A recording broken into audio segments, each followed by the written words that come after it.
Hi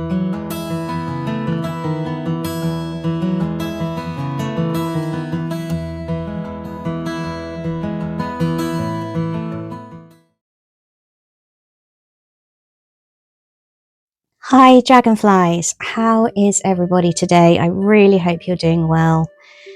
Welcome back to the channel, or indeed welcome if you are new here. If you are new here, I'm so glad you found me, and I really hope that you'll feel moved to hit the subscribe button. I'd really appreciate that. It's kind of about 11 o'clock in the evening as I'm filming this, and I could put my ring light on, but I have to be honest, I don't like it, and I really like this kind of, I love doing this by candlelight. It feels just a little bit more special, a little bit more intimate while we have a chat, and yeah, it's just a little less kind of aggressively lit as well. So I'm going to do a little bit of a haul video today. It is a very small haul, a small haul.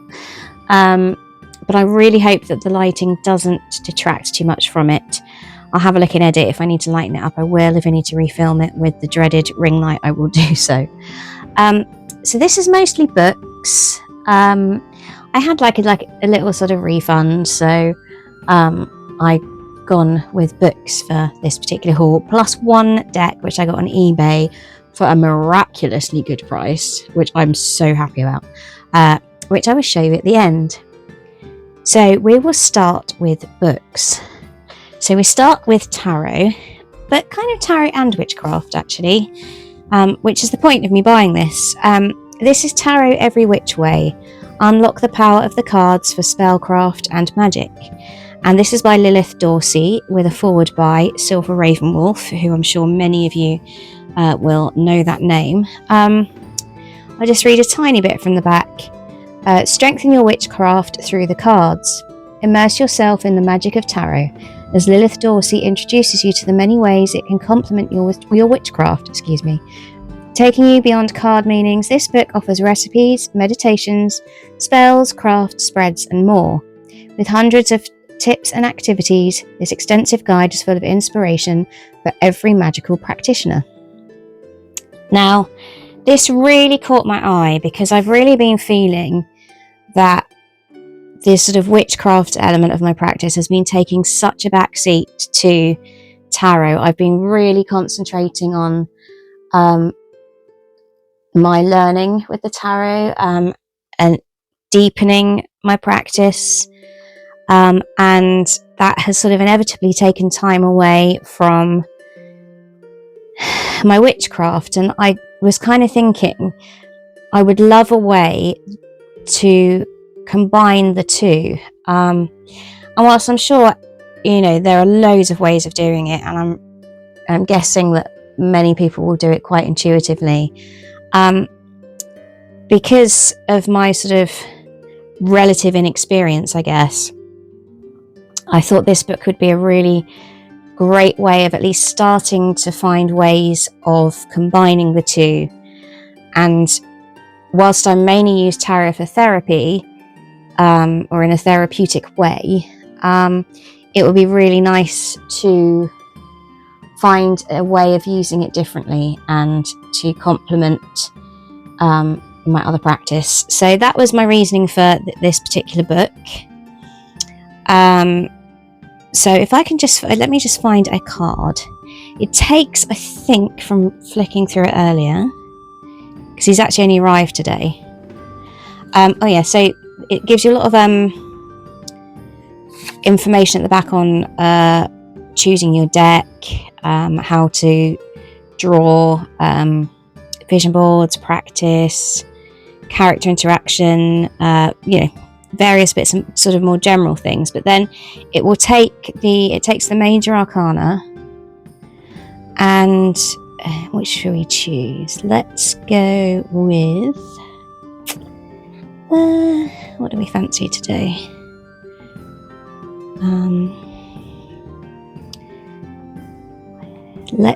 I think I feel like doing the Hermit today.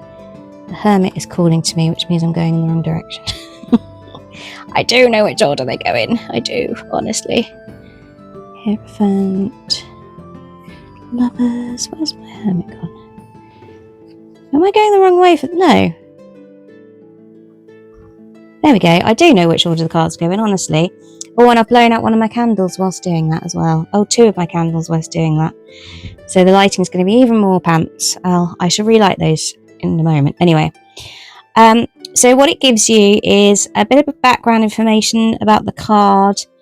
So, for example, here the word hermit has its origins in Greek, and it originally meant solitary or dwelling in the desert. This solitude is never to be confused with loneliness.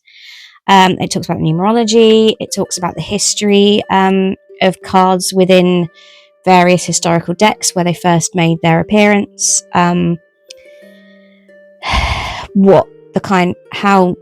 readers kind of view the card. Various bits like that. And then you get your meanings and correspondences. So you've got crystals and your herbal correspondences. And then you get magical and culinary recipes. So you get a recipe for an oil generally. And then you get, if you are a kitchen witch, then you get lots of lovely culinary recipes. So healthy hermit bars, sage stuffing. It's a comfort food. And then you also get journeying with the hermit, so journeying with the card, which is sort of a meditative. Yes, that's a word, isn't it? Why does that not sound like a word when it comes out of my mouth?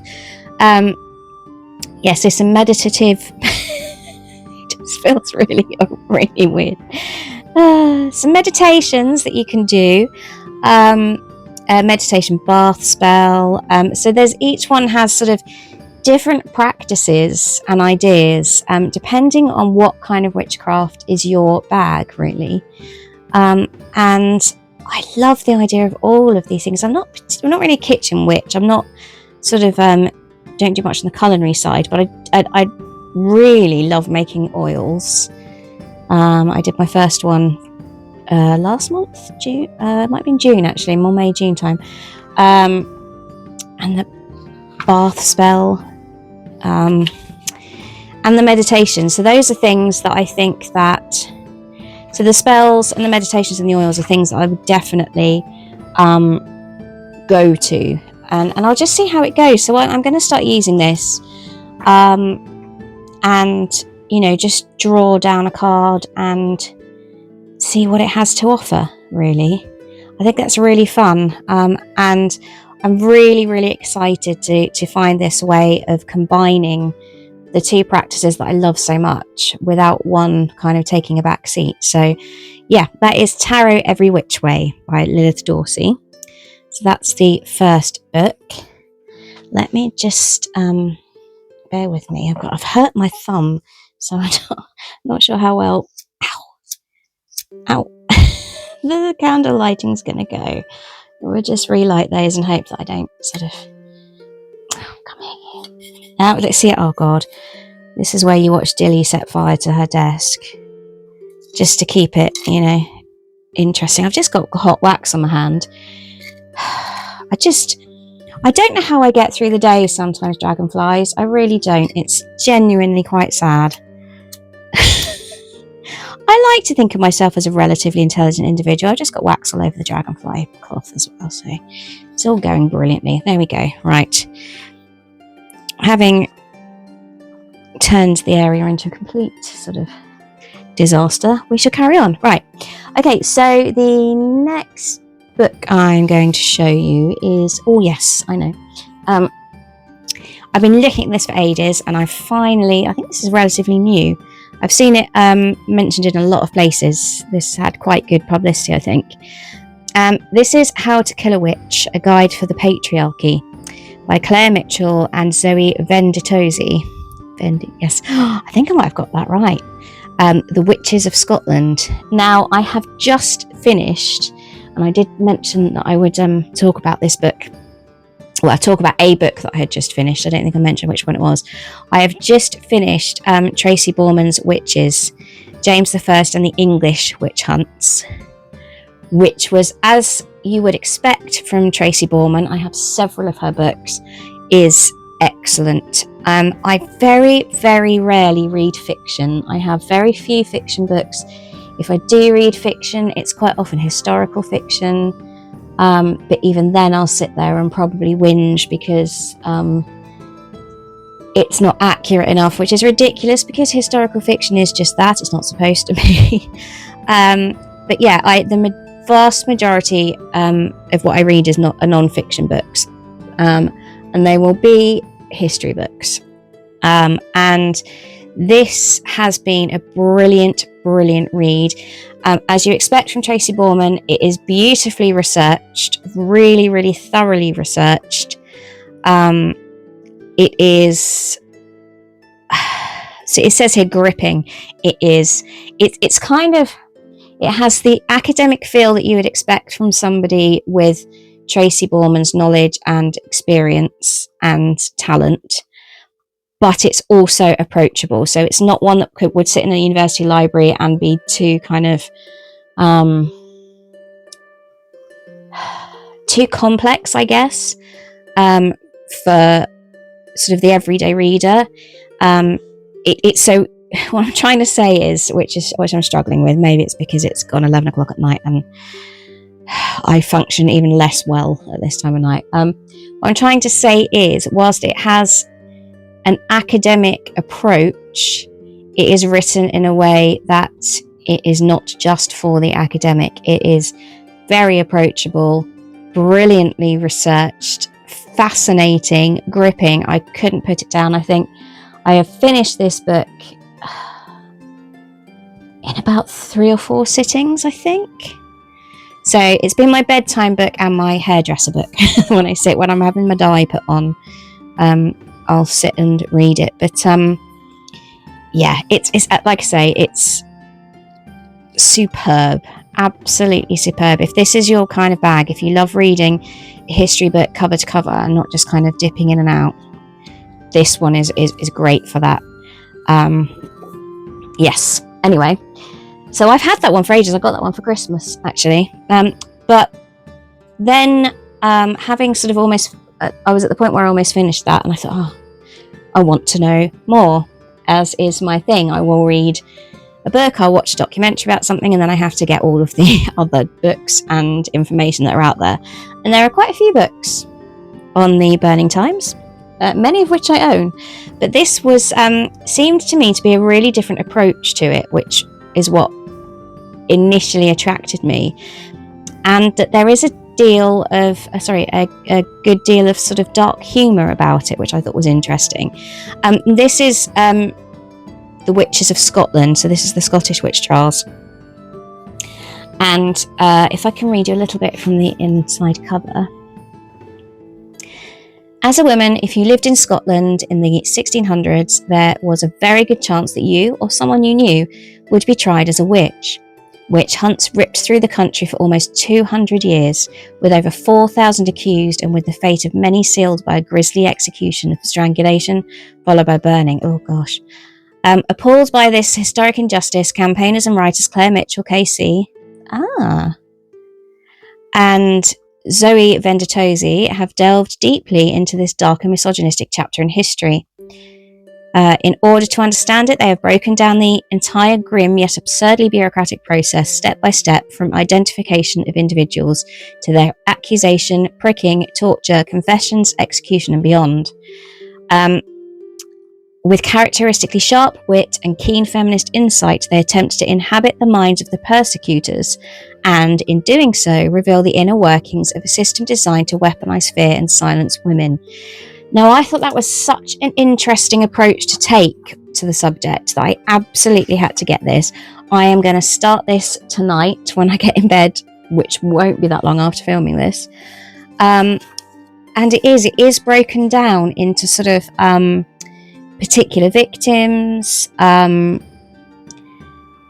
to start a witch hunt. That it has sort of first-hand accounts, it has historical record. It's just I cannot wait to get stuck into this book. I think this is going to be absolutely fascinating. I love the idea that there's a little bit of dark humour in it. It's kind of, I really like the approach it's taking from the point of view of the persecutors. I think that's really interesting and intriguing, and yeah, I am absolutely getting stuck straight into this tonight, so I will let you know in due course what it's like. But yeah, that is How to Kill a Witch, a guide for the Patriarchy. Okay, and then the final book is, now I've had my eye on this for a while as well, having seen, I don't know if I mentioned it before, and also let me just check my camera and check you can actually see the whole book without kind of setting fire to it or anything else. So yeah, I saw a video, which was a video tour of Watkins Bookshop in London, and the Grimoire encyclopedias and this book caught my eye immediately. The Grimoire encyclopedias I showed volume 1, I think, in my birthday haul video, but I didn't show this because I've only just got it. And this is the most stunningly beautiful book, and I'm going to try really, really hard not to set fire to it with all my candles. This is Art of the Grimoire, an illustrated history of magic books and spells by Owen Davies. Oh, it's a gorgeous, beautifully produced hardback. Excuse me if I'm kind of moving this around weirdly, but I don't want to cause any accidents. I'll read a little bit on the back. Grimoires, textbooks of magic and occult knowledge, have existed through the ages alongside other magic and religious texts, in part because of the need to create a physical record of magical phenomena, but also to enact magic through spells and rituals. To understand the history of these texts is to understand the influence of the major religions, the development of early science, the cultural influence of print, the growth of literacy, the social impact of colonialism, and the expansion of esoteric cultures across the oceans. In more than 200 colour illustrations from ancient times to the present, that's what excites me, renowned scholar Owen Davies examines little-studied artistic qualities of grimoires, revealing a unique world of design and imagination. The book takes a global approach, considering Egyptian and Greek papyri, ancient Chinese bamboo scripts, South American pulp prints, and Japanese demon encyclopedias, amongst other examples. I mean, come on, people. And this is a Yale University Press book as well, so we know this is going to be good. And it looks stunning. I've had a flick through because I couldn't resist it. But, oh, dragonflies. This is fascinating. Not only is it beautifully produced, but if you are interested at all in the history of magic, even the history of art, history of anything, and that you have an interest in magic, then this is a no-brainer. It is absolute. I mean, look at that. So, Pella Curse Scroll 375 to 350 BCE. That's astounding. Inscribed in a Doric Greek script. Wow. I'm just absolutely blown away by A, how stunningly gorgeous this book is, and B, the age and the kind of ancient magic that is here. It's just, I'm doing that thing of not being able to put a sentence together because I'm so enthralled by something. Look, so this is Papyrus Codex, 6th century CE, possibly the work of a Coptic priest. This codex contains Christian prayers, exorcisms, and charms to be copied out for protection.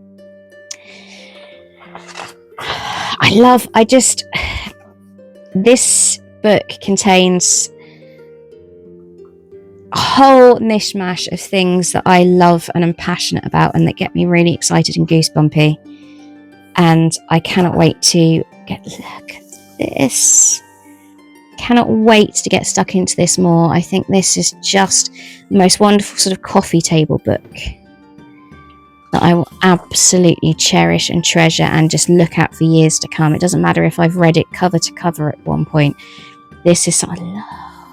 Gosh, King Solomon the Magician. Yeah, this is going to be a book that I will be putting out for years and years and years to come on a rainy day just to look through. Wow. Yeah. So there it is. That is the most beautiful art of the Grimoire, an illustrated history of magic books and spells by Owen Davies. I'm sorry if my sort of description of this book was inadequate. I feel it was inadequate because, yeah, I have lost the power of articulate speech because I'm so in love with that book. Then we finally come to my fabulous little eBay purchase, which I'm really, really happy with. And this is my deck. This, I think, Dragonflies, I think this was £17. If that, I can't even remember. It might even have been less than that. Anyway, and this is Caitlin Matthews, not John Matthews. But it will not surprise you that Caitlin Matthews is now making her way onto my tarot shelves. This is the Celtic Book of the Dead, an oracle to steer your life journey, by Caitlin Matthews, wife to John Matthews, and illustrated by Danuta Meyer. This is a... I don't know who this edition is published by. Is that a red feather?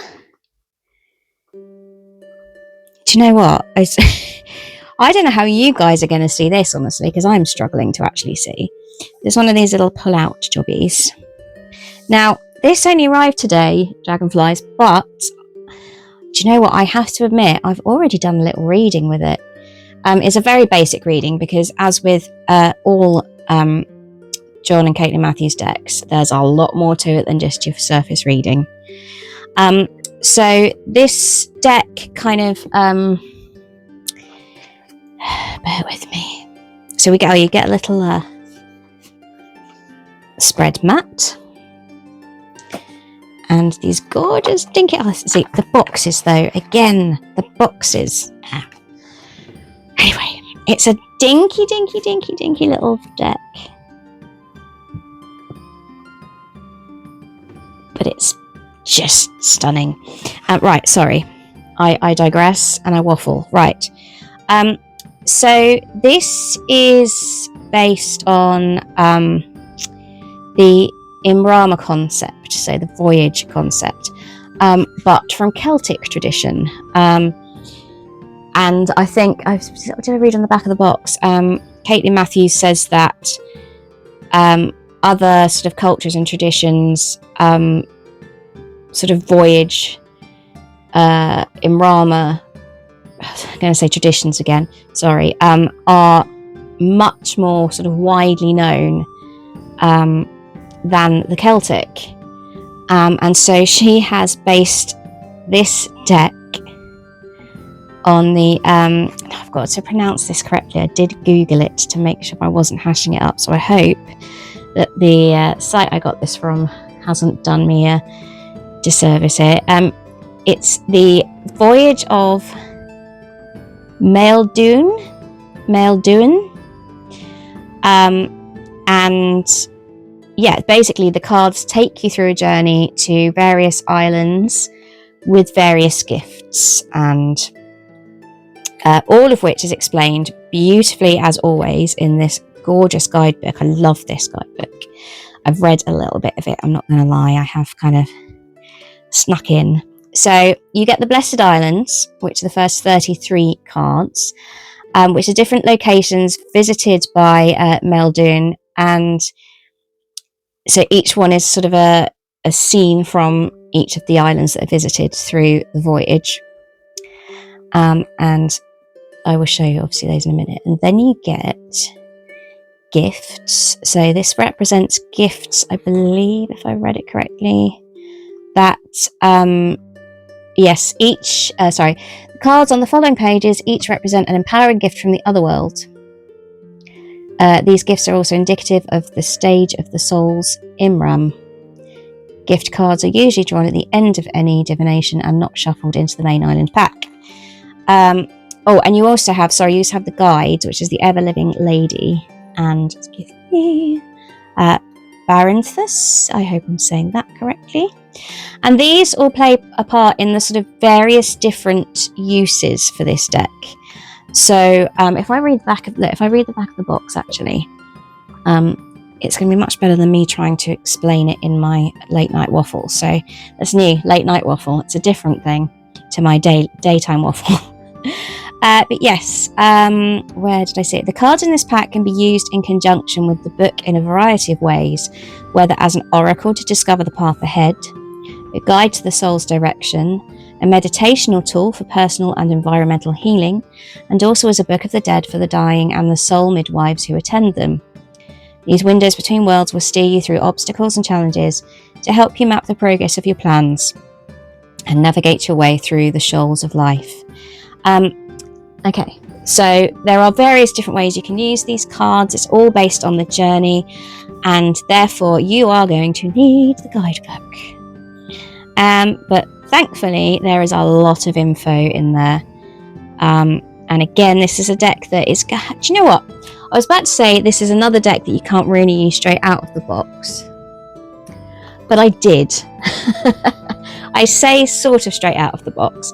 I was so excited and I fell in love with this deck the second I got out of the box. It's not very often that I'm compelled when I get a new deck of any kind to immediately do a spread with it. It's not me at all, but I absolutely had to. I don't know why, but it is a kind of I think it's very similar feeling to the Wildwood Tarot. I absolutely had to pull some cards. I had to use it like immediately.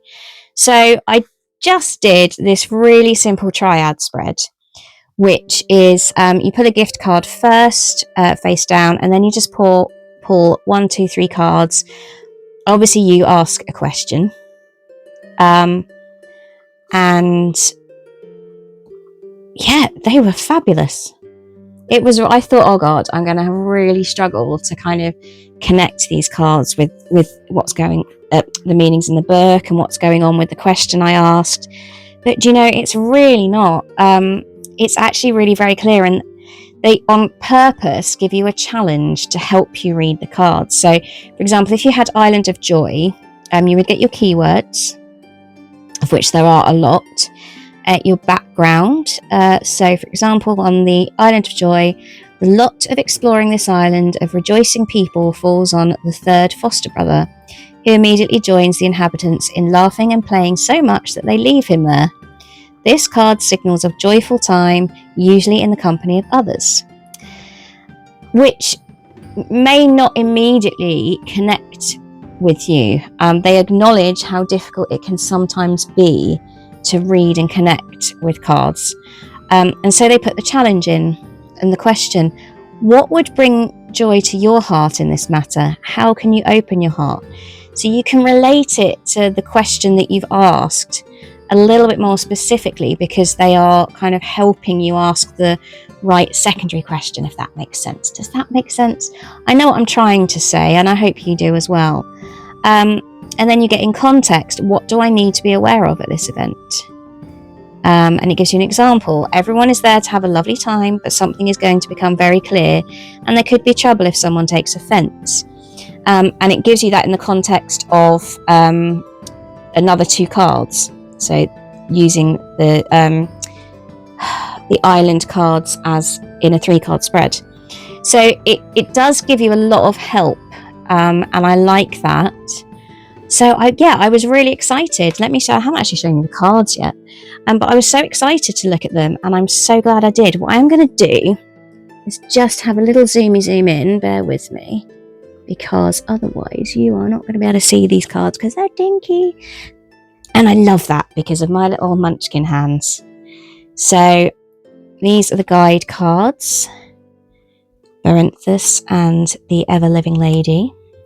These are the gift cards. So we have the hazelnut, the wheel, the four-sided cup of truth, the silver branch, the dragon stone, the apple,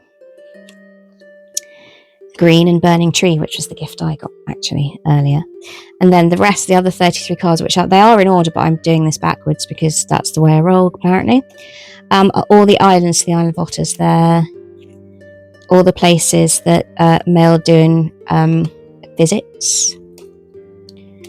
It's beautiful cardstock. It's really quite good. It's got a nice bend, but it's, you know, good weight. And it's sort of rose petally, which is really nice. Island of Women, I like that. So, yeah, and it's got like, it's funny, I'm not massively enamoured with the artwork. It wasn't that made me want to read it. Some of it's really fabulous, and some of it's a bit,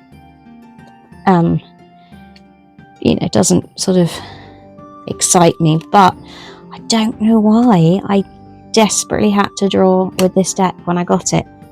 I just felt a draw, a pull, and I had to do it, and I'm glad I did, because actually I won't go into it. It's quite a personal sort of question that I asked. It made so much sense with the help of the guidebook, and actually with the help of the challenge questions and putting it in context. It really helped. Island of the Mill, Island of Giant Cattle. So yeah, it's not about the artwork for me. And also I think, you know, eventually if you knew the cards, you could trim it down really easily, but they're dinky enough as it is anyway, actually. And I don't think the borders detract horribly from the art. Maybe, I don't know, I don't think so. But yeah, I don't understand what it is that pulled me so strongly to this deck that I had. I don't honestly think I've ever had another deck that the minute I've got it and opened it, I've had to read with it. Tarot or Oracle, I just haven't. They've always sat for a little bit before I've used them, and I don't know what it is about this deck. But there is something within this that just pulls me, and it makes me want to read again. And I feel like it's not the kind of deck I don't think that you could read with every day. It's definitely not. I wouldn't necessarily think it would be great for kind of a. Hang on, let me zoom back out again while I do this. Oh no, that's in. Oh, you can tell it's late at night. Yeah, so it's not a kind of light-hearted, everyday kind of beginning of the day draw kind of deck, but I just think I'm going to use it a lot. It just feels correct. It feels like a deck that I'm meant to have, and I was meant to find. And thus far, Dragonflies, I absolutely adore this. This is definitely up there with my favourite oracles, 100%. I don't think it's quite edging Solitary Witch out of the way. I don't know, is it edging Ancient Stones Oracle out the way? No, they're very different. They're very different decks with very different uses. So yeah, this is definitely in a top 10, I think, of my oracles. I absolutely love it. So that is, before I go on too long, the Celtic Book of the Dead, an oracle to steer your life journey. That's a Caitlin Matthews deck, and I'm so excited to have it. So lovely Dragonflies, thank you for sticking with me. I was going to put, actually, no, I can't fit them in without. I'll probably set aside something if I try and put them all back in shot. So I will link down below everything that I've got, everything that I've shown. I really hope you've enjoyed this little mini deck video, mini haul video. I say mini haul, this has probably gone on for about an hour and a half, but there we have it. This is my little mini haul video. I hope you enjoyed it. Take care, Dragonflies, and I hope I see you soon.